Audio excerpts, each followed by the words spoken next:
পরীর মতো। বুঝেছি বুঝেছি, তার মানে হলো সে খুব সুন্দর, তাই তো? আমার এটা ভীষণ পছন্দ। এটা ভাই, এটা প্যাক করে দেন। Thank you so much. Welcome. তুমি আমাকে বলো তো, তুমি শাড়িটা দামাদামি করলে না কেন? মার জন্য একটা শাড়ি কিনছি, দামাদামি করতে ইচ্ছে করেনি। এতগুলো টাকা তুমি দোকানদারকে দিয়ে দিলে, সামান্য কিছু টাকাও যদি তুমি গরিব মানুষকে দিতে, সে তোমার মার জন্য দু হাত তুলে দোয়া করবে। কি খিদে পেয়েছে? কি খাবে? বার্গার। চলো আই, তুমি এসো। ও বার্গার খাবে আর আমরা দুজন মিলে কিছু খাবো। আসো।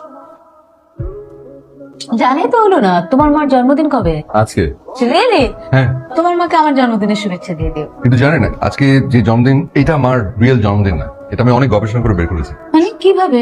Long history. এটা আপনার হাতে সময় থাকলে আমি বলতাম, আপনার হাতে তো সময় নেই। না না, তুমি বলো, আমি শুনবো। আজ থেকে 5 বছর আগে, তখন আমি পাশ টাস করে এই ভবগুলোর মতো ঘুরে বেড়াচ্ছি আর কি, মানে বেকার। এই বন্ধু বান্ধব ছোট মেয়েদের সাথে সময় কাটাই,